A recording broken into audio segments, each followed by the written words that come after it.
Hello दोस्तों, नमस्कार। तो हमारी आज की कहानी है दानवीर कर्ण की कहानी। एक बार श्री कृष्ण भरी सभा में कर्ण की दानवीरता की प्रशंसा कर रहे थे। अर्जुन भी उस समय सभा में उपस्थित थे। वे कृष्ण द्वारा कर्ण की दानवीरता की प्रशंसा को सहन नहीं कर पा रहे थे। भगवान श्री कृष्ण ने अर्जुन की ओर देखा और पल भर में ही अर्जुन के मनोभाव जान लिए। श्री कृष्ण ने अर्जुन को कर्ण की दानशीलता का ज्ञान कराने का निश्चय किया। कुछ ही दिनों बाद नगर में एक ब्राह्मण की पत्नी का देवलोक गमन हो गया। ब्राह्मण अर्जुन के महल में गया और अर्जुन से विनती करते हुए कहा, धनंजय, मेरी पत्नी मर गई है। उसने मरते हुए अपनी आखिरी इच्छा जाहिर करते हुए कहा था कि मेरा दाह संस्कार चंदन की लकड़ियों से ही करना।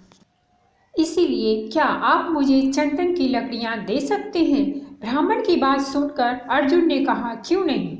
और अर्जुन ने तत्काल कोषाध्यक्ष को तुरंत 25 मन चंदन की लकड़ियां देने की आज्ञा दे दी।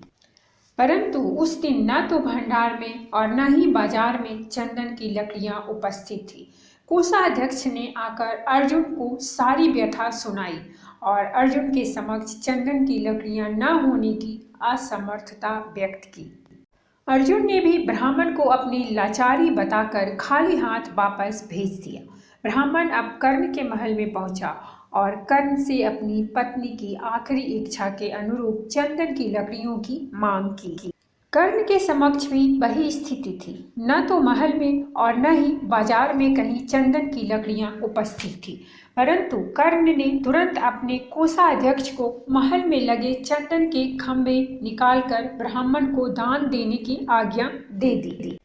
चंदन की लकड़ियां लेकर ब्राह्मण चला गया और अपनी पत्नी का दाह संस्कार संपन्न किया।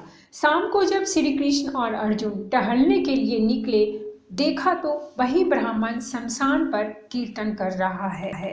जिज्ञासावश जब अर्जुन ने ब्राह्मण से पूछा तो ब्राह्मण ने बताया कि कर्ण ने अपने महल के खंभे निकालकर मेरा संकट दूर किया है। भगवान उनका भला करे। यह देखकर भगवान श्री कृष्ण अर्जुन से बोले, अर्जुन, चंदन के खंभे तो तुम्हारे महल में भी थे, लेकिन तुम्हें उनकी याद ही नहीं आई। यह सुनकर अर्जुन लज्जित हो गए और उन्हें विश्वास हो गया कि क्यों कर्ण को लोग दानवीर कर्ण कहते हैं।